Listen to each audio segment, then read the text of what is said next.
Why are black Gen Xers so pissed off nowadays? Oh, woof. This is a hot take. And I'm not, we don't claim him.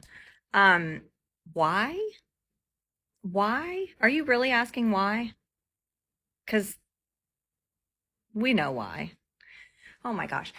Okay, so my guess is that you grew up in a small town and you didn't have a ton of diversity, and that shaped your opinion. And I'm guessing that's the case because that's how I was. I also had these thoughts and opinions of like, what are you talking about? Oh my God, slavery was over, segregation ended, blah, blah, blah. Let's all move on. Until you go stand next to a person of color and a police officer and you see what kind of interaction that is between how you interact with police and how they interact with people. It's a very different experience. Very, very different experience and very eye opening. But I don't believe that you have to have that kind of experience to understand what's happening around you and to listen to people when they tell you stories. Those are real and true stories. All of these stories that you're hearing from these stitches that people are telling you, they're real. Those are lived experiences.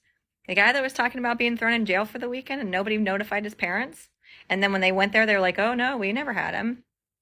That's real. Those are real stories, and those shape people's lives and experiences. So, why are they pissed off? Because it's still happening. It's still happening. And people like you wandering around and saying that there's no white hoods anymore, so let's just move on with our lives is asinine. Totally asinine. And you don't have to have a white hood for it to still be happening. The fact that you would come on TikTok and say, why are Gen X black people so mad? Is very privileged. Very, very, very. You don't have to have a ton of money to be privileged. And I know people get very upset about that word because it's really bad marketing, let's be honest. But it is the fact that you will not have to be concerned when you get pulled over. You won't have to be like walking, like listen to John Baptiste talk about how he's in his own area that he lives in New York City in a tux at 2 o'clock in the morning and some girl ran away from him because she was scared. That's insane. And you continuing this kind of narrative continues that kind of stuff.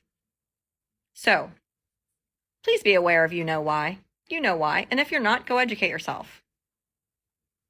Jeez Louise.